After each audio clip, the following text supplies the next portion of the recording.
میں خواتین کا ایک مظاہرہ شروع کر چکی ہوں۔ بہت ہی کم لوگ جانتے ہیں کہ اب سے یہ دن ہر سال منایا جائے گا۔ میں ہوں ٹریزا ماوکیاو۔ میں 1847 میں روس کے شہر بار میں پیدا ہوئی۔ ہماری فیملی 1891 میں نیو یارک منتقل ہو گئی اور میں نے 17 سال کی عمر میں ایک کپڑے کی فیکٹری میں کام کرنا شروع کیا۔ میں رشین ورکنگ مین کلب کا حصہ بنی۔ 1892 میں نے infant clock makers union of new York میں شمولیت اختیار کی۔ 1899 میں نے سوشلسٹ پارٹی آف امریکہ میں حصہ لیا۔ میرا ماننا تھا کہ صرف سوشلزم ہی خواتین کو برابر حقوق دلا سکتا ہے اور سوشلزم خواتین کی شرکت کے بغیر چل نہیں سکتا۔ کاغذ پر تو سوشلسٹ پارٹی مرد اور عورت دونوں کے برابر حقوق کی بات کرتی تھی، لیکن عملاً اس پارٹی نے خواتین ورکرز پر زیادہ توجہ نہیں دی اور ان کے مسائل میں دلچسپی نہیں لی۔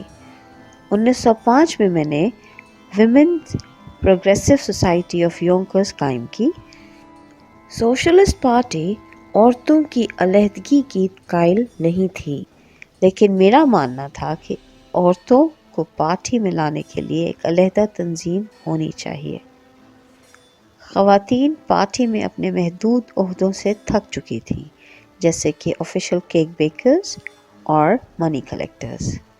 1909 میں women's national committee of the socialist party میں منتخب ہوئی۔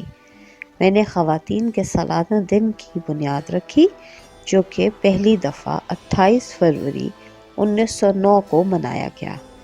اس دن 15,000 خواتین نے اس میں حصہ لیا اور کام کے اوقات لمبے ہونے پر، کم تنخواہوں اور ووٹ کا حق نہ ہونے کے خلاف مظاہرہ کیا۔ یہی خواتین کا دن آگے چل کر خواتین کا عالمی دن بنا، جو کہ 8 مارچ کو منایا جاتا ہے۔ 1910 میں نے دی ڈائری آف اے شووسٹ اسٹرائکر شائع کی، جو کہ ایک امریکی ورکر کی زندگی کے بارے میں ایک افسانہ تھا۔ 1911 میں مجھے ایک دورے کے دوران پتہ چلا کہ گورے سوشلسٹ نسلی علیحدگی کو فروغ دے رہے ہیں۔ میں نے اس تنہا سازی کے خلاف بہت سی آوازیں اٹھائیں اور میں اس کو سوشلزم کے خلاف بھی سمجھتی تھی۔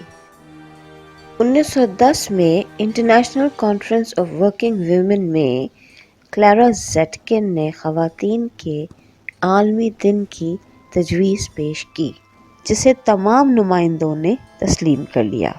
اگلے سال خواتین کا عالمی دن 11 مارچ کو منایا گیا، جس میں دنیا کی 1 ملین خواتین نے حصہ لیا۔ خواتین کا عالمی دن 8 مارچ کو منانے کا رواج روس سے شروع ہوا۔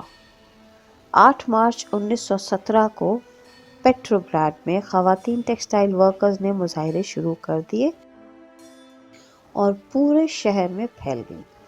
یہاں سے فیبرری ریولیوشن شروع ہوئی۔ سینٹ پیٹرز برگ میں خواتین نے ہڑتال کر دی۔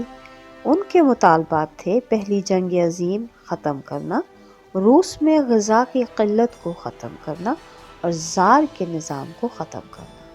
7 دن بعد زار نکولس سیکنڈ کی حکومت ختم ہو گئی۔ میں اپنے زندگی کے آخری 2 دہائیوں میں امیگرنٹ خواتین میں تعلیم کو فروغ دیتی رہی۔